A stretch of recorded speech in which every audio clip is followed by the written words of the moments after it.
newsagent with 2, past the chemist with 3, past the shoe shop with nobody, past the cafe with 4, and then 60 odd disciples at the white glass door.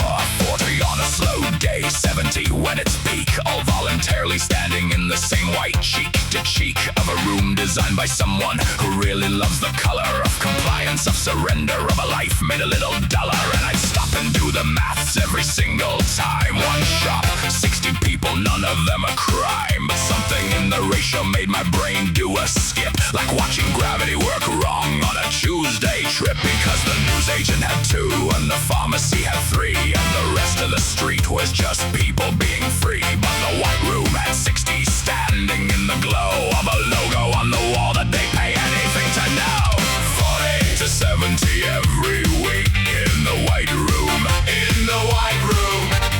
40 to 70 cheek to cheek in the white room, white room. One shop, 60 people, every other shop has 3. What exactly is it selling that they're lining up to see? They'll hold 2 tin cans for it, they'll queue overnight for it, they'll give everything they own for it, just to be in the white room.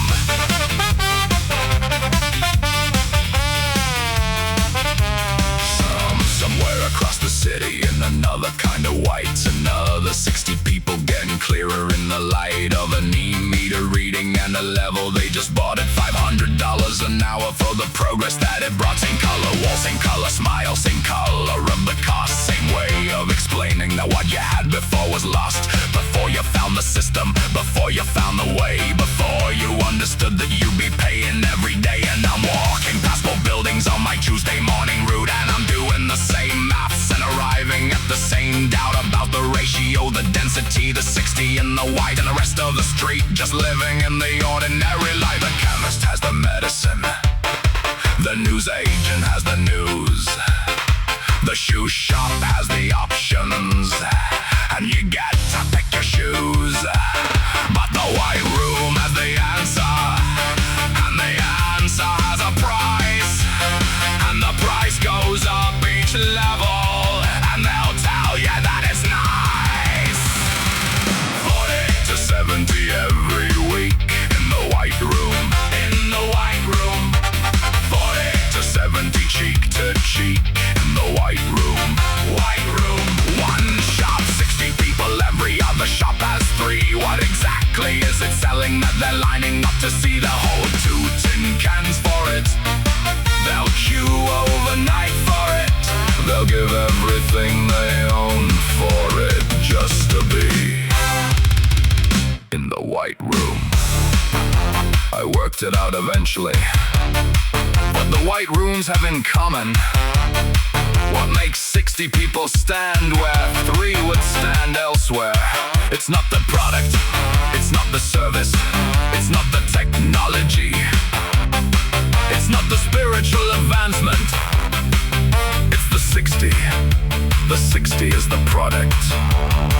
You walk in, and there's 60 people, and 60 people can't be wrong.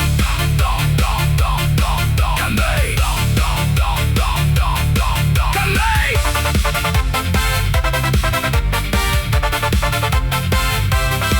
One of them invented a religion with a voltmeter and some cans. One of them charges $30 for cables with their plans. One of them says you were haunted by a space lord frozen dead. One of them says a file explorer's for advanced users instead. One of them will disconnect you from your family if you leave. One of them will make your old phone slow so you'll believe that you need the new one, need the next one, need the tier above. And both of them will tell you that the product is called love. But love don't cost $1 billion, your contract to be signed. And love don't throttle last year's model to remind you that the exit's always open, but it costs you everything. And 60 people in a white room is a very specific thing. 40 to 70 every week in the white room, in the white room. 40 to 70 cheek to cheek in the white room, white room. One shop, 60 people, every other shop has 3. And I walk past every Tuesday and I never could agree that the tin cans were worth it, that the cable was worth it, that the 60 in the white room was 3. believed themselves to be. The news agent had 2, the chemist had 3, the shoe shop had nobody, and I kept walking.